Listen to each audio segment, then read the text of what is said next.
próximo, conhecendo, louvando e servindo ao Senhor com alegria. Deus abençoe a sua vida e mais uma vez afirmamos a alegria de tê-los conosco. Sejam todos muito bem-vindos. Queridos irmãos, esta noite é uma noite de alegria, de gratidão, porque o Senhor de toda a vida, o Senhor de todas as bênçãos, é aquele que nos sustenta, é aquele que dirige a nossa vida, é aquele que renova o ciclo da vida em todos nós. E nós nos alegramos com Alexandre Magno pela vida de Aretusa, que alcançou do Senhor essa semana mais um ano de vida. Então nós nos alegramos pela serva do Senhor, pela vida da serva do Senhor e rendemos graças por ela e com ela por toda a família que Deus permitiu que ela e Alexandre pudessem formar. Deus abençoe as suas vidas. Coloque sua vida diante de Deus também.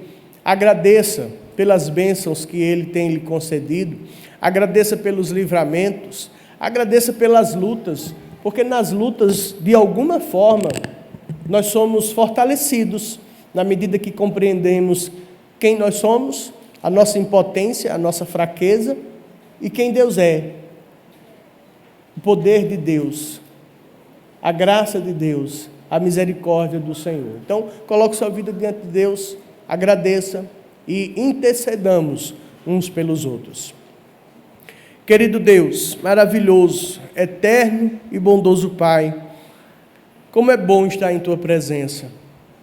Na verdade, o Senhor, no dia que nos alcançou, fez com que esta realidade se tornasse uma realidade constante, perene, pelo acesso que temos a Ti, ó Deus, por meio do nosso Senhor Jesus Cristo. Mas quando nós nos juntamos solenemente, o povo de Deus, o povo do pacto, o povo da aliança, para juntos proclamarmos as virtudes daquele que nos chamou das trevas para a Tua maravilhosa luz. Obrigado, Senhor. Nós somos gratos, é uma alegria, é um privilégio sermos recebidos em Tua presença. Ó Senhor, obrigado. O Senhor santificou esse lugar, separando-o para que nele nós pudéssemos então cantar louvores ao Teu nome, orar a Ti, ouvir a Tua palavra, expressar o nosso amor a Ti, na medida que amamos uns aos outros. Deus, muito obrigado. Obrigado pela vida, ó Deus, de Aretusa, que esta semana alcançou mais um ano de vida.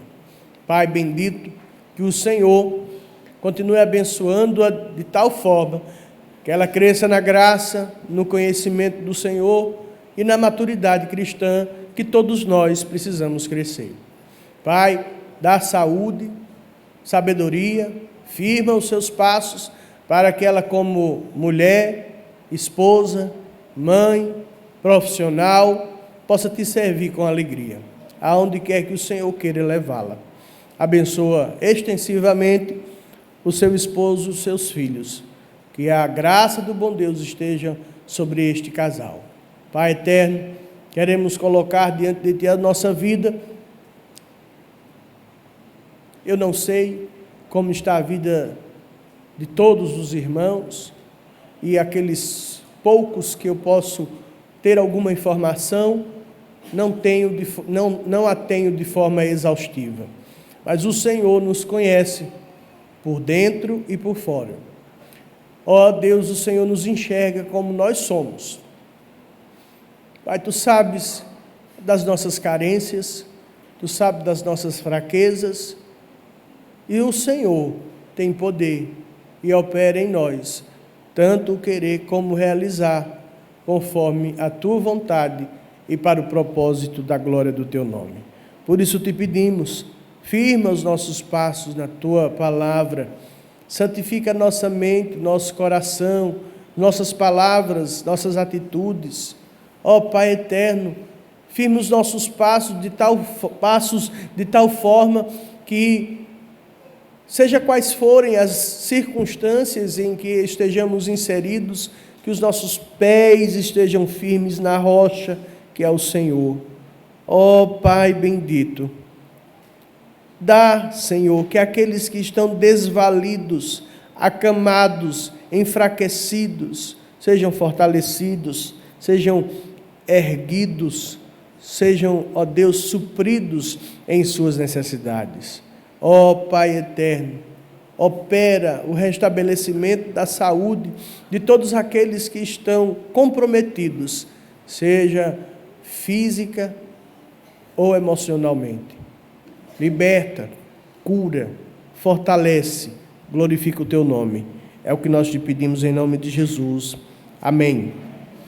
Meus irmãos, o presbítero Lorival nos conduzirá nesse momento de contrição dos nossos pecados.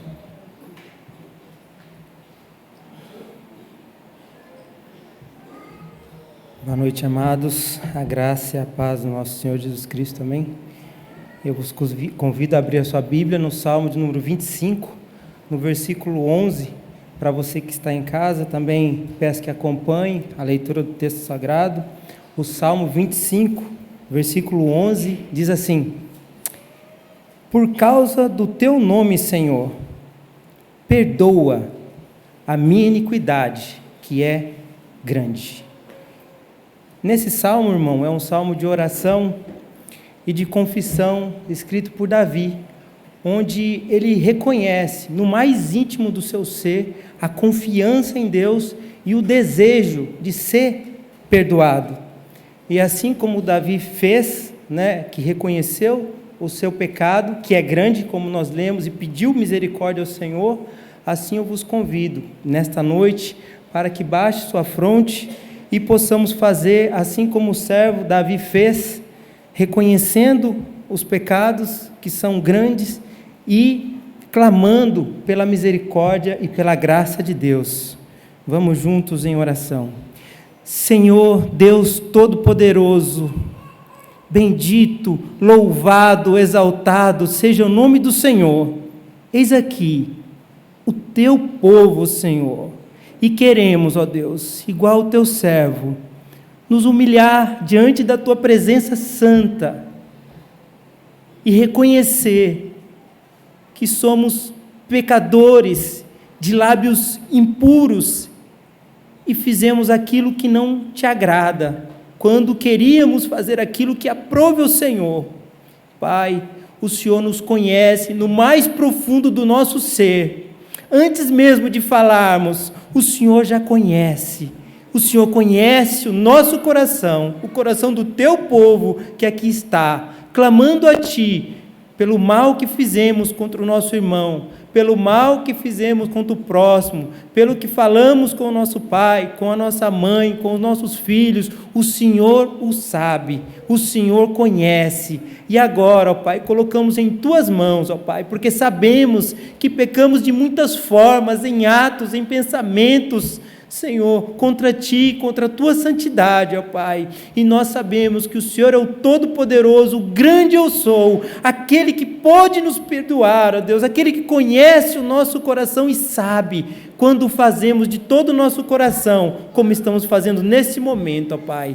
Assim, Senhor, pela Tua palavra, nós já Te agradecemos, porque sabemos que o Senhor nos perdoa quando confessamos e deixamos aquilo que não Te agrada, porque nós somos filhos do Senhor, nós somos filhos Teu, ó Todo-Poderoso, e por isso nós não andamos em pecado, nós não fazemos essas coisas, mas quando fazemos e reconhecemos, o Senhor nos perdoa. Muito obrigado, Senhor, pelo perdão dos nossos pecados, ó Pai. Continua falando conosco nesta noite, abençoa o pregador, que esta palavra venha de encontro aos nossos corações e que nós possamos usá-la no nosso dia a dia, na nossa vida, para a glória do nome do Senhor. Obrigado por tudo, em nome de Jesus, amém.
Se estás aqui, a liberdade, tua vida em mim é santidade.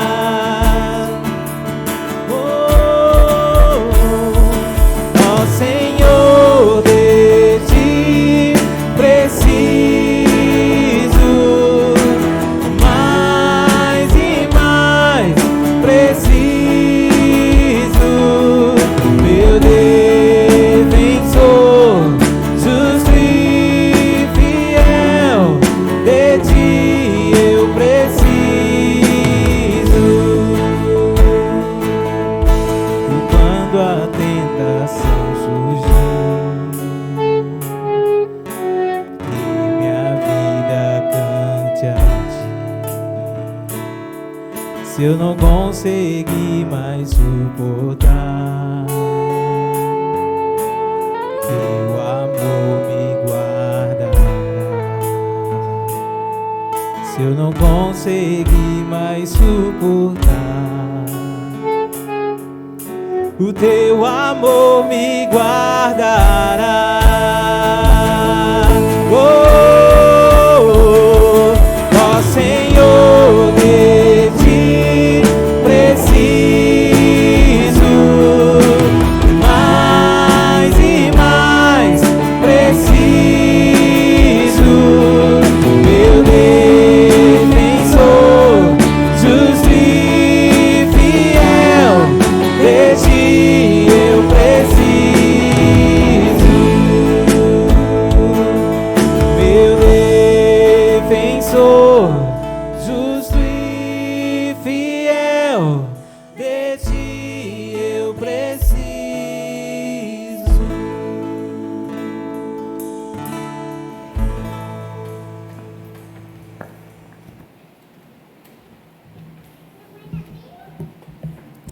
Meus queridos irmãos, vamos orar com as crianças e por elas.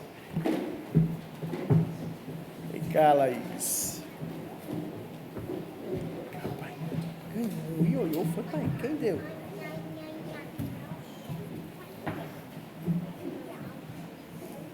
Amém. Vamos orar? Vamos fechar o olhinho? Todo mundo fechando o olhinho, todo mundo falando com o Papai do Céu. Vamos lá? Senhor nosso Deus, queremos te agradecer por esse momento que estamos tendo em tua presença, com muita alegria, com muito regozijo. E agora te pedimos por estes pequeninos, que o Senhor mesmo instrua-os no caminho que devem seguir. Para isso, Senhor, usa os pais e usa a igreja como, ó Deus, instrumentos em tuas mãos. Agora, te pedimos pelos tios e as tias que estudaram a tua palavra e serão instrumentos em tuas mãos para ministrar a tua palavra aos corações destes teus servos. Que eles cresçam na graça e no conhecimento do Senhor, para a honra e glória do teu nome, nós oramos. Amém.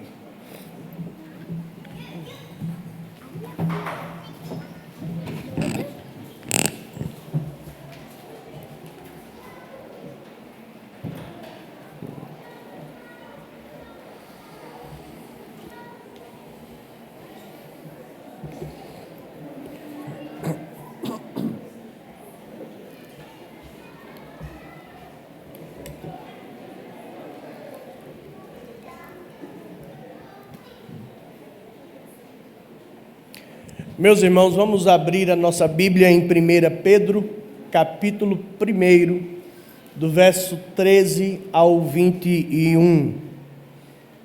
1 Pedro, capítulo 1, do verso 13 ao verso 21.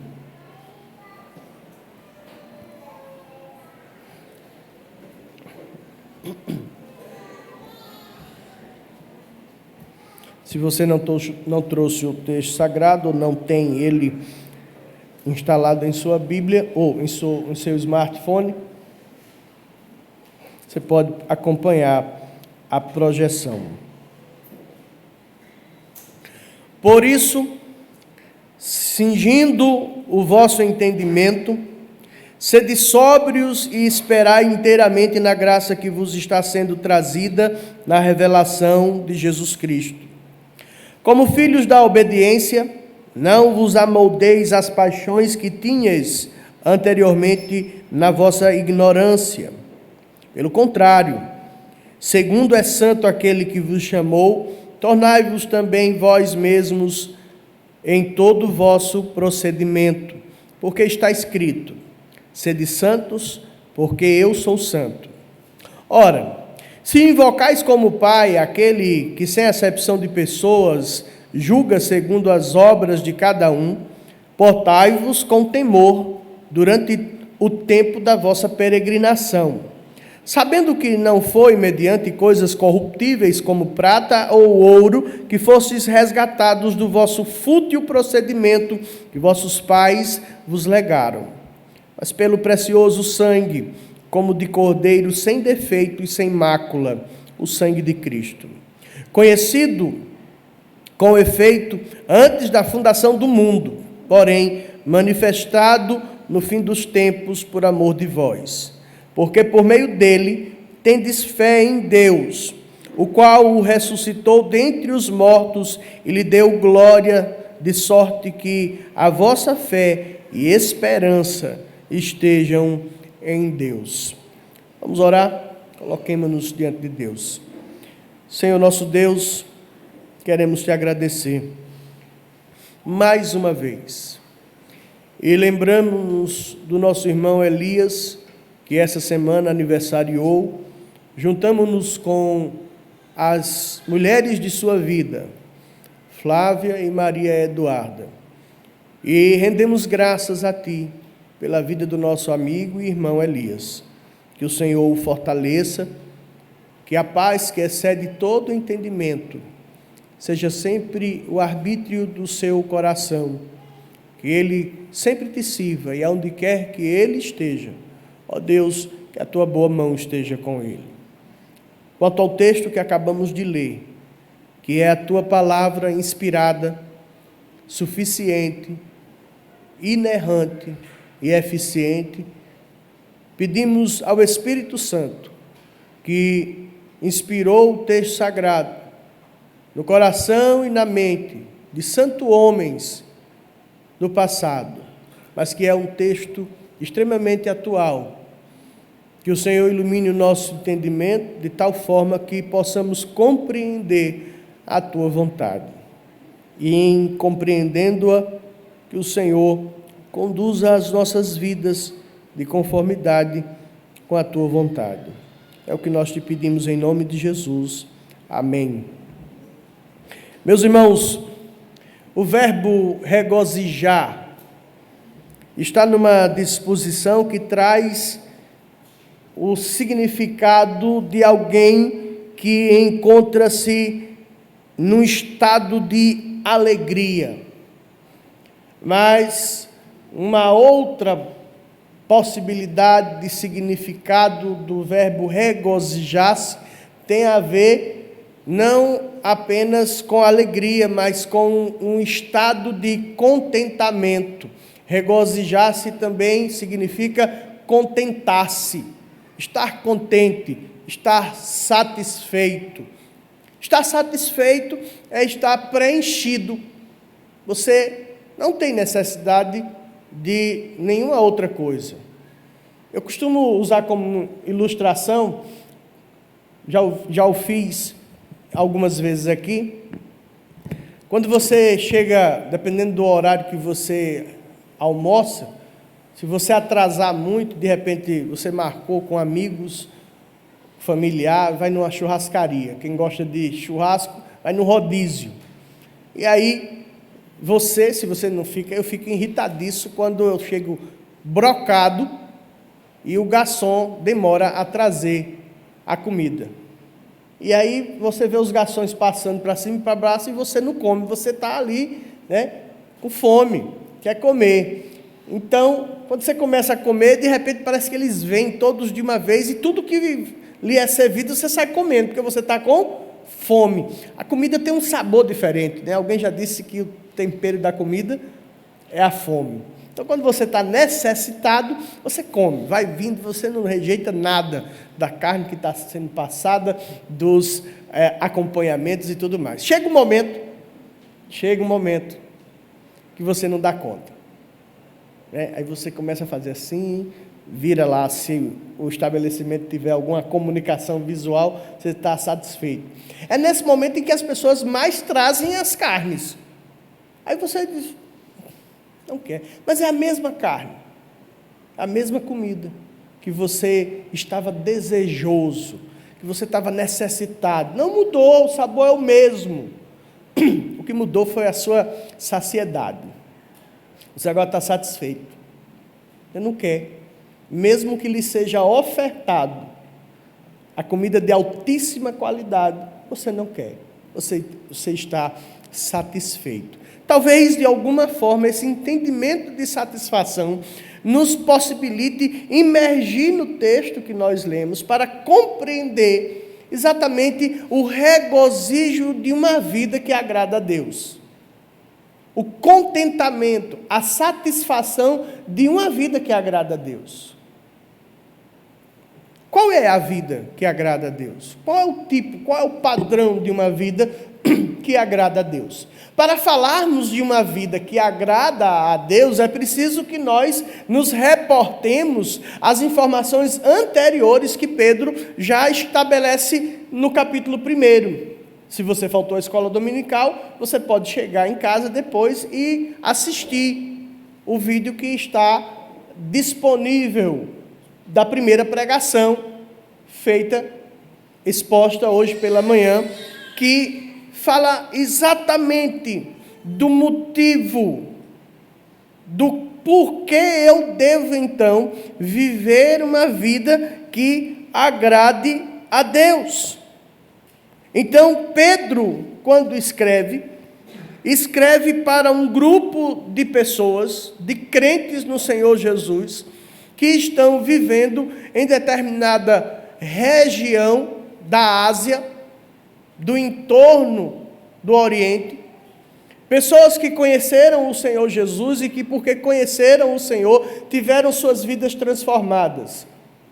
Agora estão diante de um contexto político beligerante, onde a pressão se traduziu de forma muito clara na perseguição, e eles estão dispersos. Por isso que Pedro chama daqueles que estão dispersos no Ponto, na Galácia, Capadócia, Ásia e Bitínia. Depois ele vai tratá-los como peregrinos, no versículo 17. Ele diz que durante a peregrinação daquele povo, eles deveriam se portar de uma maneira específica. Mas a grande questão, o núcleo do que falamos hoje pela manhã, é aquilo que Deus operou na minha vida. A premissa é essa, é responder à pergunta, o que Deus operou na minha vida, para que eu então compreenda e sinta regozijo em viver uma vida que agrada a Deus. Eu tenho que ter a resposta para a questão.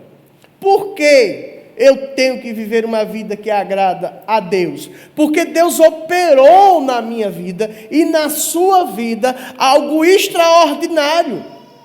É isso que faz com que haja diferença entre o ser religioso e o ser espiritual.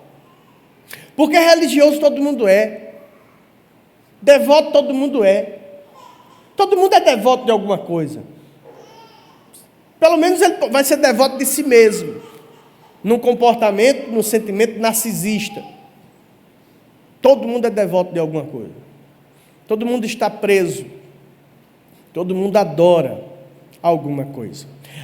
Então, a religiosidade, do ponto de vista da performance, do exterior, de atos externos, como, por exemplo, você tomou banho no domingo, então, domingo é o dia do Senhor, então, você acorda, não pode ir para a praia, não pode jogar bola, não pode fazer isso, porque é o dia do Senhor, Então você vem para a igreja, levanta, doido para dormir, porque domingo trabalhou, ralou, né?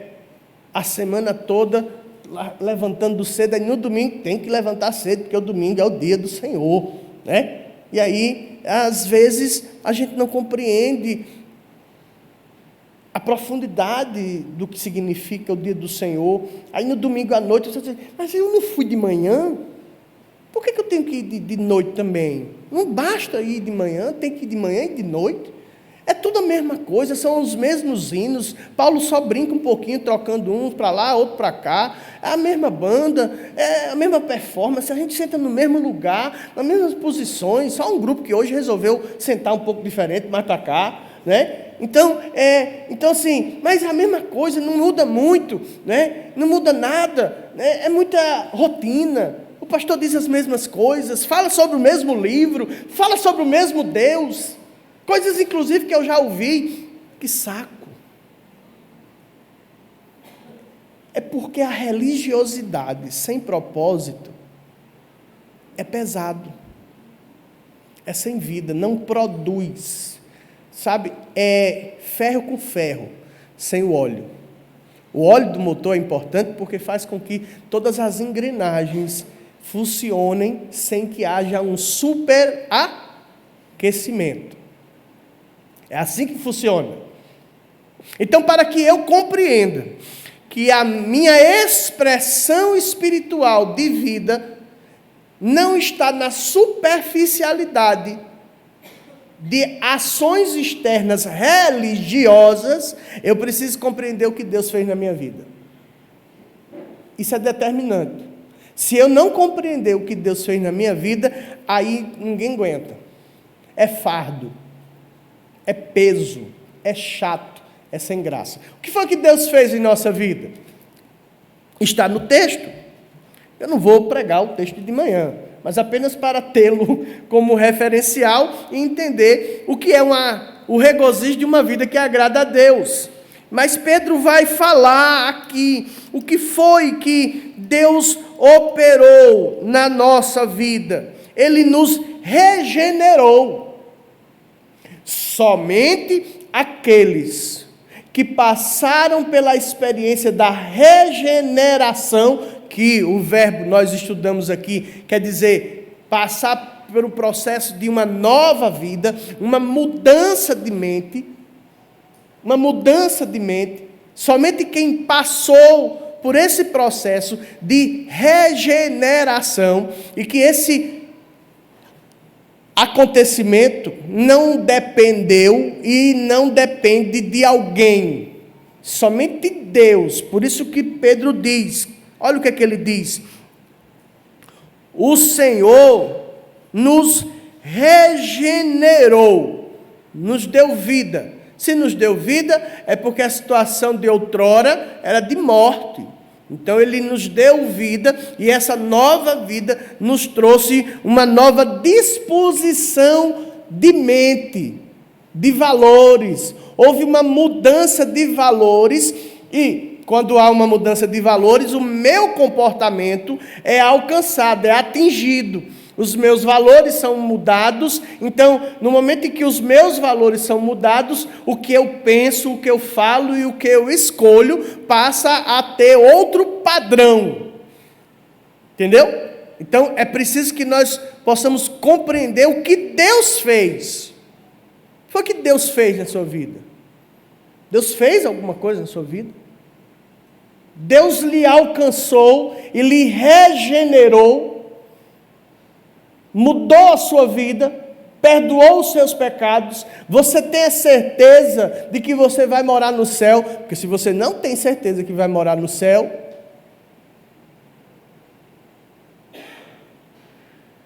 o céu é um lugar para pessoas que foram regeneradas, pessoas que foram alcançadas por Deus. E porque foram alcançadas por Deus, então Pedro vai dizer: vivem a esperança da ressurreição, que se evidencia como uma herança incorruptível, somente quem foi regenerado pode ter a esperança de ter e de viver a experiência da ressurreição.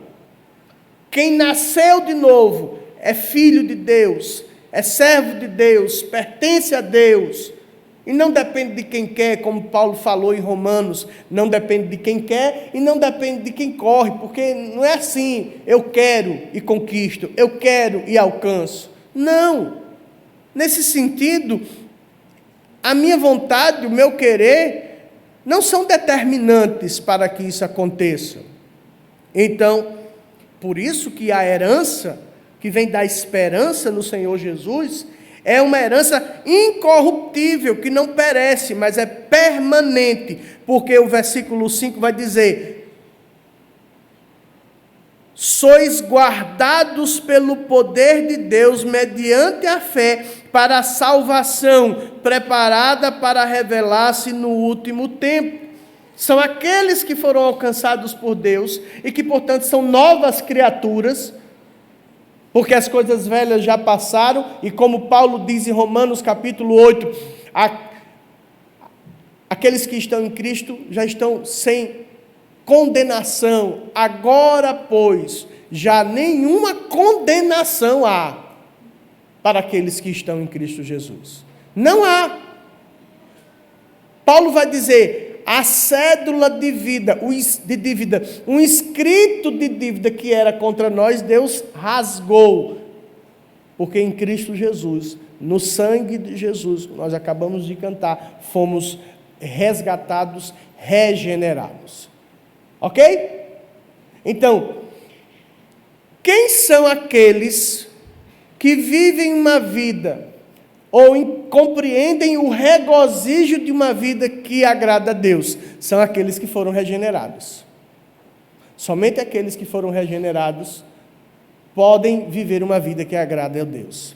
Qual é? A segunda pergunta, e agora vamos para o texto proposto hoje à noite. Qual é a vida que agrada a Deus? Porque se eu fui alcançado pelo poder de Deus, se eu fui alcançado pelo poder de Deus, que me regenerou, que me salvou, que me deu perdão dos pecados, e agora? E agora? O que é que Deus quer de mim?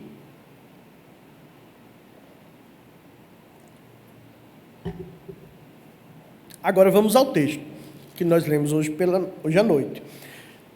Quando Pedro vai falar da regeneração, da esperança, da herança incorruptível, e vai falar a maneira como Deus operou na vida dos eleitos, ele então, numa linha conectiva, ele diz: por isso, que é diante de tudo que eu acabei de falar, isto posto, desta forma, sendo assim, porque ele está trazendo informações essenciais sobre aqueles que foram regenerados, que possuem uma esperança e uma herança incorruptível, ou seja, que o tempo não pode alcançar e diminuir, ela é perene durante a trajetória da nossa existência.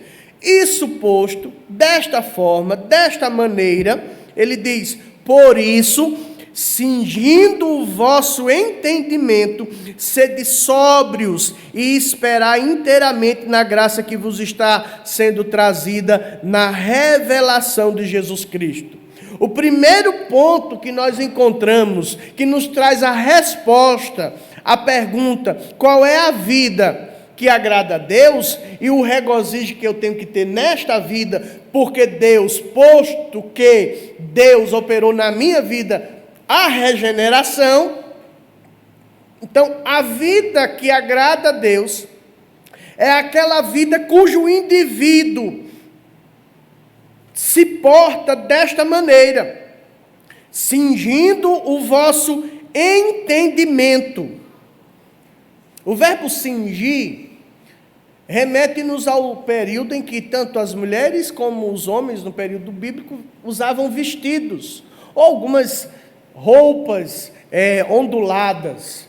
Às vezes, quando você iria se envolver em algum trabalho ou alguma caminhada, você precisava facilitar o processo, né?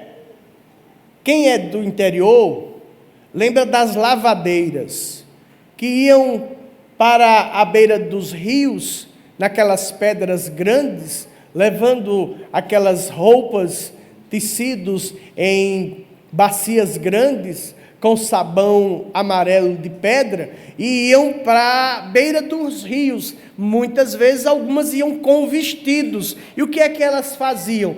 Erguiam a orla, né, a orla do vestido e prendiam, muitas vezes amarrando outros pedaços de tecido, para que houvesse firmeza. O verbo cingir, que tem dupla significação, que remete inclusive a uma outra ideia hebraica, como a sede de onde estava o sêmen, mas no contexto aqui, exatamente tem a ver com roupas que eram erguidas e amarradas firmemente na altura da cintura, para que uma atividade pudesse ser feita, fosse uma caminhada ou alguma atividade que implicasse em grandes e intensos movimentos, para que você não ficasse se atrapalhando com dificuldades. Então, aí Pedro diz o seguinte: cinja, ao invés de você cingir a sua cintura, esteja firme no entendimento daquilo que Deus lhe fez compreender, pelo poder dele que alcançou a sua vida e fez de você o que você é hoje, tendo a consciência, a lembrança, a convicção daquilo que aconteceu na sua vida. O que foi que aconteceu na sua vida? O que foi que Deus fez na sua vida? Por isso, cingindo o vosso entendimento, sede sóbrios. Olha só, o estar firme produzirá inevitavelmente na vida desta pessoa, o cingir o entendimento é estar firme, inabalável. Não é qualquer movimento que vai fazer com que você perca esta informação. Então, diante desta firmeza, sede sóbrios. Estar sóbrio é estar consciente, na mente, na consciência daquilo que precisa ser desenvolvido. É ter o controle. É estar numa situação de moderado. Eu não sou médico, não sou da área da saúde, mas existe uma parte do cérebro chamada cerebelo, que é ela que é responsável pelo equilíbrio, né? Quando você começa a se equilibrar, você vai andando. Quando você consome uma quantidade de bebida alcoólica em excesso, essa parte do cérebro começa a ficar encharcada.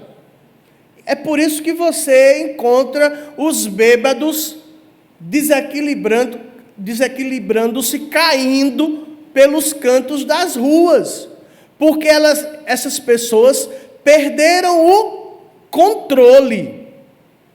Estar sóbrio diante daquilo que Deus fez na minha vida é me fazer estar firme, é não perder de vista o que Deus fez na minha vida.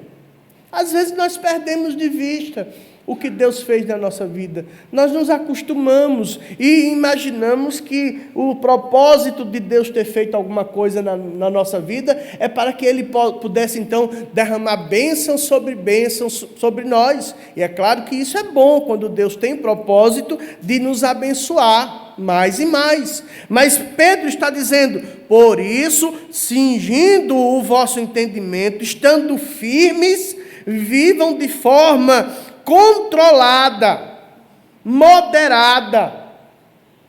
Tenham uma vida controlada e esperem, confiem. Esperar é confiar. Então há uma construção de entendimento. O entendimento que é firmado em Deus, naquilo que Ele fez em nós, nos traz a segurança e o controle.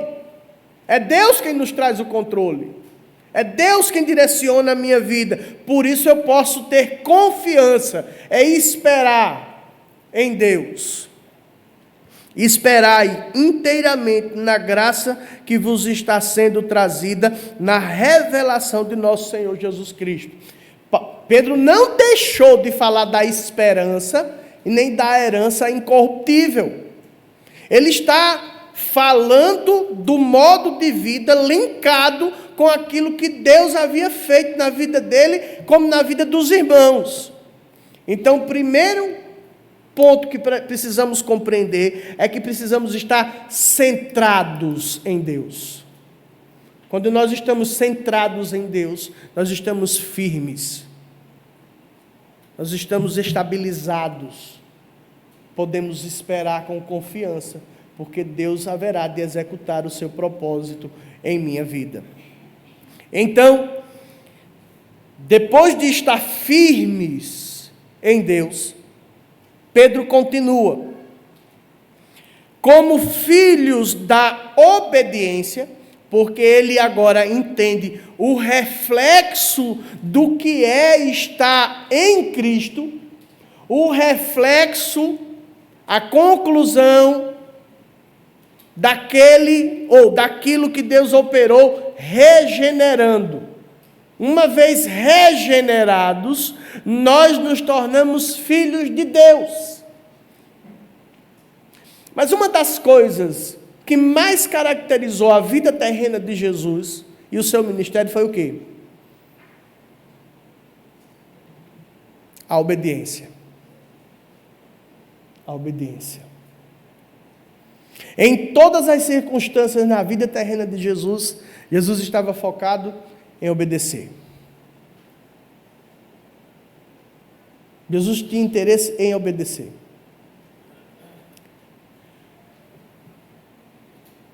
Os familiares de Jesus chegaram, os discípulos entraram: mestre, os teus irmãos te chamam. A resposta de Jesus: meu irmão e minha irmã são todos aqueles que fazem a vontade do meu Pai. Encerrou a conversa com a mulher samaritana. Os discípulos haviam ido comprar comida, estavam famintos.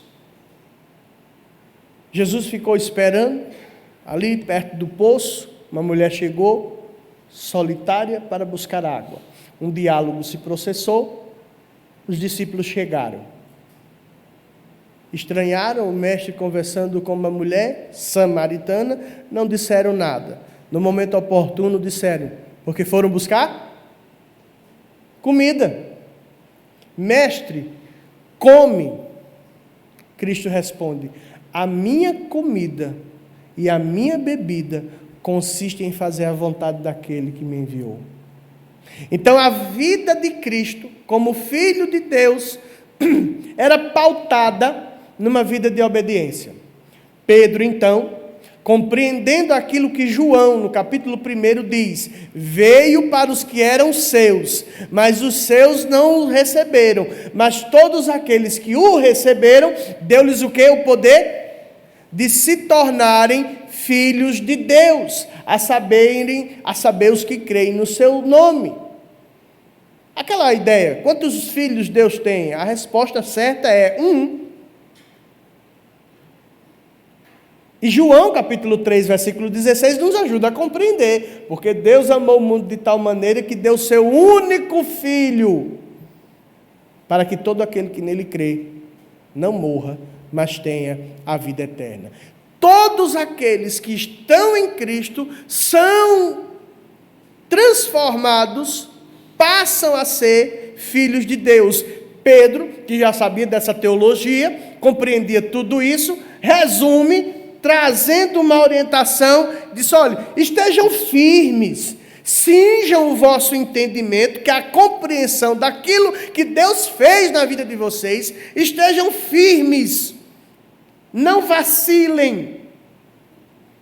Tendo essa firmeza do entendimento, então como filhos da obediência, não vos amoldeis às paixões que tinhais anteriormente na vossa ignorância. Quando Pedro fala aqui nesse termo de ignorância, quando ele propõe esse contraste, a Bíblia nos apresenta muitos contrastes, e por meio deste contraste, ele fala, olha só, no primeiro verso, ele fala da necessidade do fortalecimento do entendimento, que traz a compreensão de quem Deus é, de quem Cristo é, daquilo que Ele realiza na nossa mente.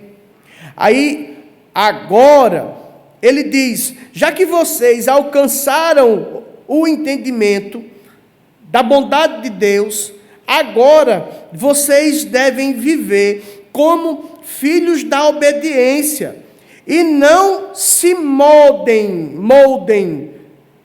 conforme as paixões que vocês tinham anteriormente, quando vocês estavam embrutecidos, sem o conhecimento daquilo que agora vocês conhecem, agora vocês sabem, agora vocês têm uma relação, que este é o significado de alguém que é ignorante, embrutecido, principalmente com as coisas divinas, não apenas com as coisas morais, do ponto de vista das conjunturas sociais, mas das coisas divinas.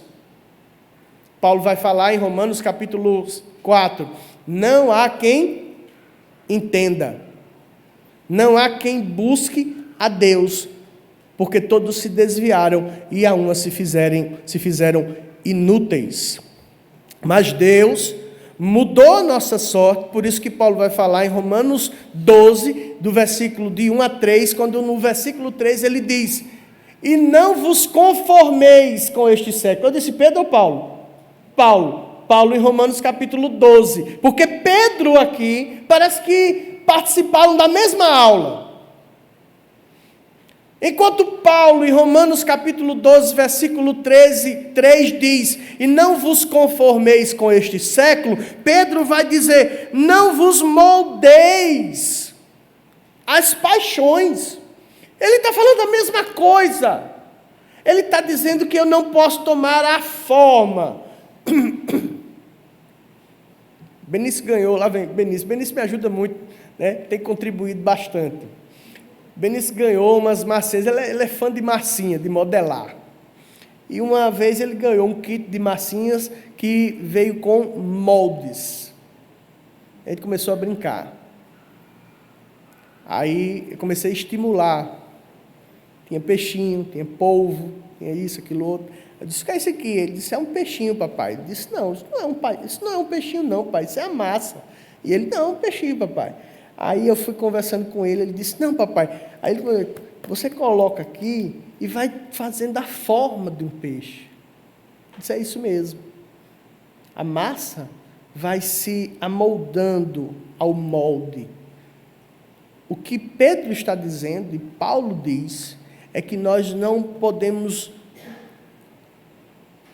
ser moldado pelo mundo, pelas paixões. As nossas paixões não devem determinar o nosso comportamento, as nossas escolhas, os nossos valores. O mundo não pode determinar a nossa vida, o nosso modo de falar, o nosso modo de se vestir, as nossas escolhas, os nossos valores. Não é o mundo que pode determinar, porque nós somos libertos da escravidão do mundo, do pecado. E agora a nossa nova vida está em Cristo. É Ele quem estabelece a pauta da nossa vida. Porque Ele me regenerou. Eu sou uma nova criatura. Nós não somos melhores do que qualquer pessoa, mas Deus nos escolheu como igreja. Então, não é questão de valor. Não é questão de dizer assim, eu valho mais, ou eu vou, rapaz, não dá não, porque se eu fizer isso, eu tomar essa postura, pode ser que aquela pessoa entenda que eu estou querendo me colocar como se eu fosse melhor do que ela. E não é, a questão não tem a ver com a outra, a questão tem a ver com aquilo que Deus fez na sua vida. O que foi que Deus fez na sua vida? À medida da compreensão daquilo que entendemos que Deus fez na nossa vida, então, como filhos da obediência, não vos amoldeis às paixões que tinhais anteriormente na vossa ignorância. Em segundo lugar, é que a firmeza da compreensão trazida pela experiência transformadora das nossas vidas, experimentada pela regeneração, vai, depois de nos dar firmeza, vai determinar a pauta da nossa vida. Nós somos moldados pelo Senhor. As nossas escolhas, a nossa fala, nosso pensamento. Veja, irmãos, eu não estou falando de legalismo. Paulo vai dizer acerca das liberdades. Todas as coisas me são lícitas, mas nem todas me convêm. Todas as coisas me são lícitas, mas eu não me deixarei, o quê? Dominar por nenhuma delas. Então, o que Paulo está dizendo? É que o padrão que determina as suas escolhas é Deus. Mesmo que aquilo ou aquilo outro, para ele, tenha a aparência de tranquilidade. Mas se Deus estabeleceu um padrão, um caminho na minha vida, e eu sou filho da obediência, então, tia Lourdes, lembra da época telemensagem? E tinha um chamado Telegeg. Vocês já viram o Telegeg? Você aniversariava, aí vinha ou um carro cheio de bolinhas, não tem os paredões, né? Era tipo um paredão, o carro chegava, encostava na sua porta, abria o porta-mala, era um monte de luz colorida, cheio de balões, uns tinham até gelo seco, né? Aí vinha era uma música romântica e vinha uma mensagem, né, falada por um locutor, chamando a atenção da vizinhança todinha, era aniversário de alguém, e um dia desse era aniversário de tia Lourdes. Aí um dos netos resolveu fazer essa homenagem. Aí chama a pessoa para fora e tudo mais. Aí tia Lourdes saiu. Quem conhece tia Lourdes aqui sabe como ela é. Saiu e ficou ali bem séria. E os fogos, né? Tem até fogos, a mensagem cantada, os vizinhos saindo e ela ali. Né? Ouviu tudo, aí entrou. Quando entrou, a gente ficou preocupado, foi conversar com ela, saber se ela não tinha gostado. Ela chegou para nós, disse assim, sabe como é que vocês vão expressar o amor de vocês por mim? Eu vou dizer, é se vocês me obedecerem. Não existe prova de amor maior. É só vocês me obedecerem. Sabe, irmãos, como filhos da obediência, estando firmado no entendimento daquilo que Deus fez em nós por meio de Cristo, o que é que Ele requer de nós? Obediência. João vai dizer, porque Deus é luz, e nele não há treva nenhuma. Se dissemos que temos comunhão com Deus e andamos nas trevas, mentimos e a sua verdade não está em nós. Como é que eu ando nas trevas? É quando eu desobedeço. E desobedecer é pecado. E pecar é errar o alvo. E eu não erro apenas o alvo quando eu cometo algum erro moralmente reprovado pela sociedade. Eu posso ser uma pessoa benquista, respeitada, gozar do respeito de muitos. Eu posso ser uma pessoa cumpridora dos meus deveres sociais, fiel à minha esposa, pagador dos meus impostos, um homem da verdade, uma mulher com a conduta ilibada, e mesmo assim está pecando. Eu falei aqui na vigília que nós tivemos o pecado da religiosidade. Você sabe qual é o pecado da religiosidade? O pecado da religiosidade é a hipocrisia. É a hipocrisia. E a hipocrisia se manifesta na religiosidade, não na espiritualidade, de forma muito camuflada. Eu disse uma vez aqui, eu era seminarista lá na Ilha do Leite, em Recife, e fiquei responsável pelo trabalho naquela noite, não é? E já tinha alguns irmãos na igreja, e eu, quando cheguei no templo, fui imediatamente orar, fiquei de joelho. Só que foi uma oração bem rápida, de flash. Orei e me sentei. E aí eu comecei a olhar para os irmãos, alguns dos irmãos olhando para mim como vocês estão olhando. Aí eu comecei a viajar na minha mente. Meu Deus, os irmãos vão pensar que eu sou um seminarista que não ora, que não gosta de orar. Orei bem pouquinho. Que tipo de seminarista? Isso é a minha mente, viu? Não era eu falando não, era eu ouvindo aqui. Que tipo de crente esses irmãos vão pensar que eu sou? Que eu não gosto de orar, que eu oro pouco. Aí sabe o que eu fiz, irmão? Voltei e fiquei ali de joelho. Sabe o que é que eu estava fazendo ali de joelho dentro da igreja? Pecando. Eu estava pecando. Eu estava cometendo o pecado da hipocrisia. Ali de joelho. Porque não era a glória de Deus, era a minha imagem que eu estava preocupado em preservar. Eu estava preocupado com o que os irmãos iam pensar de mim. Então era melhor eu ficar de joelho ali orando. Porque depois de 10 minutos de oração, que levantando-se, as pessoas iam olhar e dizer assim: que homem de oração. Que homem espiritual. Eu quero ser conduzido por esse homem. Homem que gasta tempo de oração. Era isso que eu queria causar na vida daquelas pessoas. Já não era mais a glória de Deus. Não era mais a glória de Deus. Então Pedro diz: estejam firmes. E dentro da firmeza da vossa vida, vivam como filhos da obediência. Vivam desta forma. Então ele diz, como filhos da obediência, não vos amoldeis, porque é possível sim que eu e você, pelas pressões que nós vivemos, pela sedução, veja bem, o diabo sabe da sua fraqueza. Você pensa que ele não sabe, não? Ele sabe da sua fraqueza, ele sabe da minha fraqueza. Aí você acha que ele vai... Eu não gosto de sopa, não gosto de sopa. Aí você acha que o diabo vai botar sopa para mim? Não vai.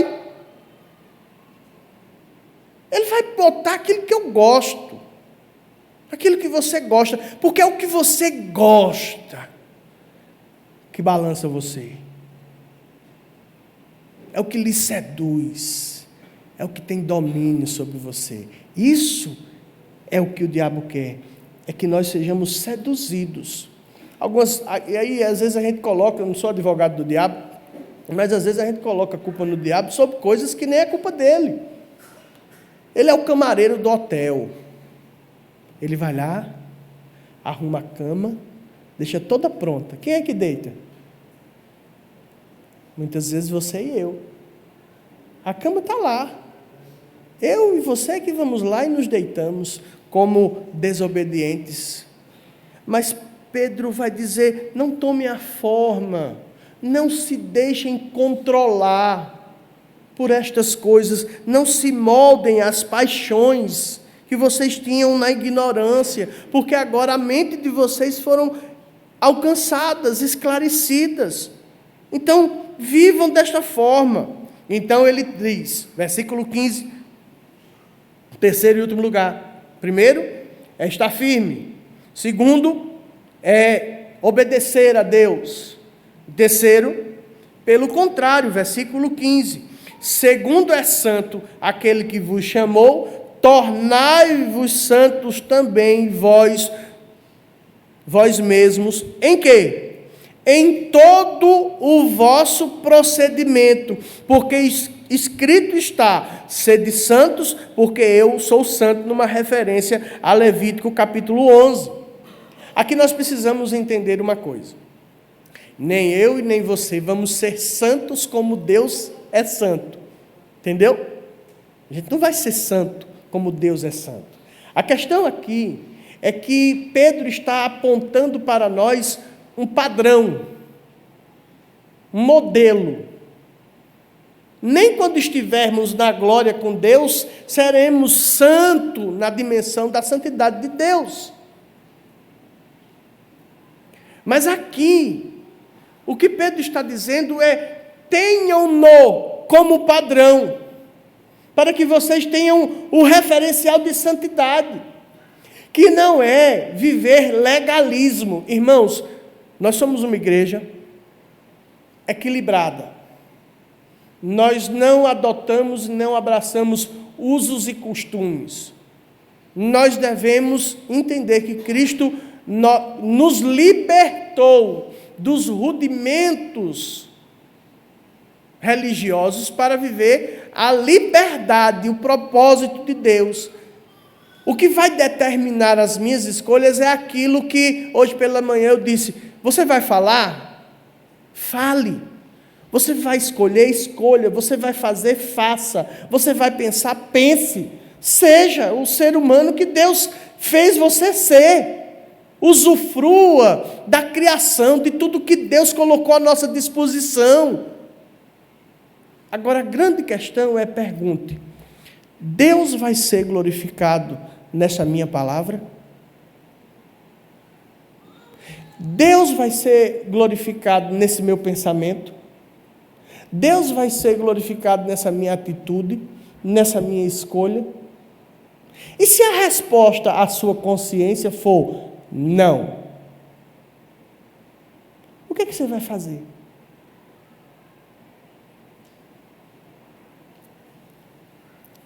Às vezes a gente dá uma de doido. Quando a gente começa a fazer essas perguntas, às vezes tem gente que diz assim: pastor, olha, eu nem pergunto.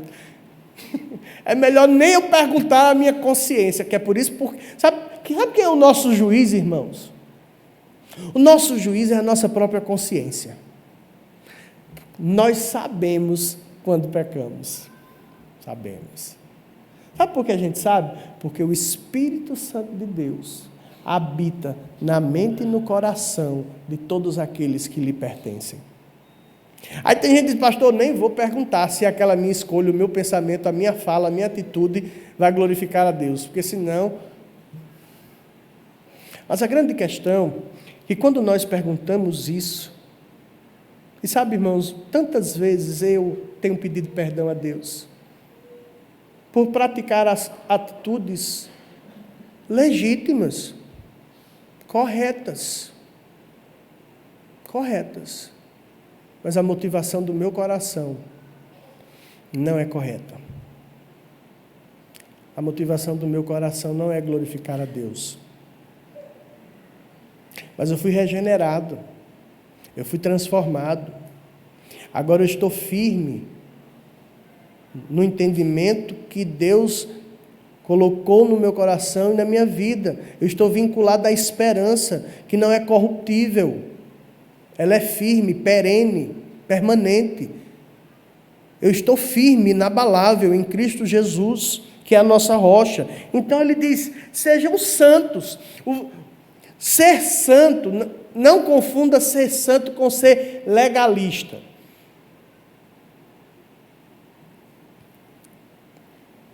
Uma vez eu tinha dito para a tia Lourdes, na época que eu estava para ir para o seminário: tia, eu vou para a praia. Depois disse: tia, eu vou jogar bola. Assim, eu tinha 18 anos. Tia Lourdes esperou para conversar. Estou dizendo isso porque eu já conversei isso com ela. Disse: olha, você não deve fazer isso, você não deve fazer isso, você não deve fazer isso, você não deve fazer isso, você não deve fazer isso, porque isso não é uma postura de pastor. Você vai ser pastor.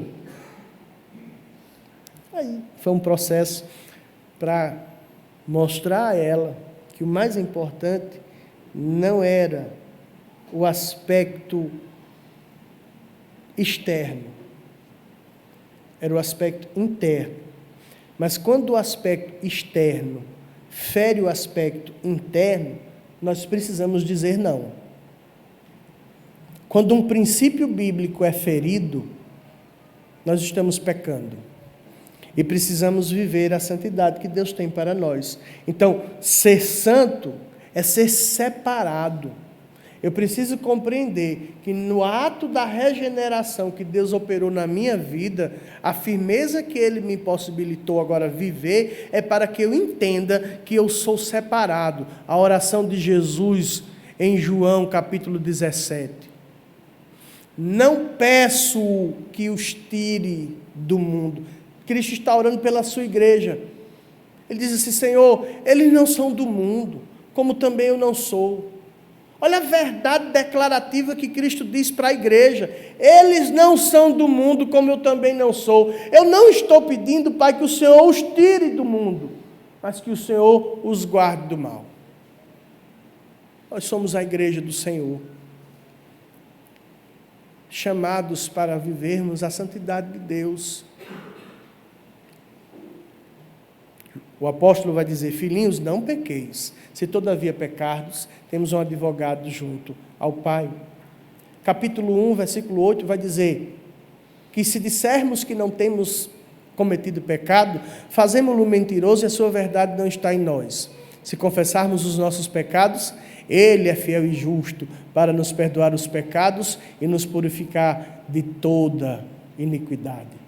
Quando nós pecamos, há um caminho, que é de arrependimento, de confissão dos pecados, e dizer assim: Senhor, me ajuda, porque eu sou teu servo, eu sou filho da obediência, eu sou filho da luz, eu não estou nas trevas, mas de alguma maneira eu escolhi o que não deveria escolher, eu falei o que não deveria falar, eu fiz o que não deveria fazer, eu feri a tua santidade e eventualmente produzi até algum prejuízo.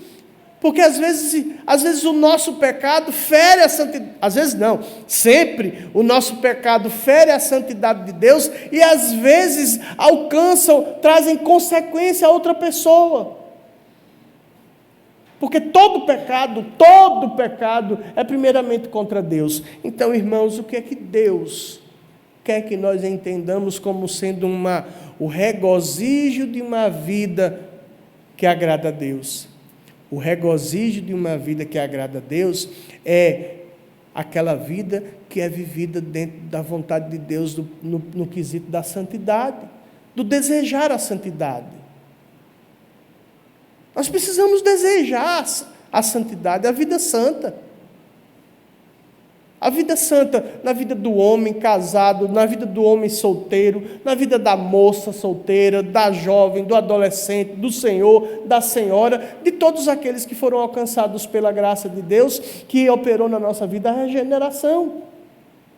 Quando nós agimos dessa forma, nós cumprimos o propósito de Deus na nossa vida, quando Cristo diz: vós sois o sal da terra, vós sois a luz do mundo. Que Deus tenha misericórdia de nós e nos ajude para, na compreensão daquilo que Deus fez na nossa vida, possamos então, na firmeza do lugar que nós estamos, daquilo que experimentamos na nossa vida, não deixar que nossa vida seja moldada pelos ditames das paixões e nem do mundo, e vivermos como filhos da obediência. Como é que os filhos da obediência vivem? Em santidade, agradando a Deus.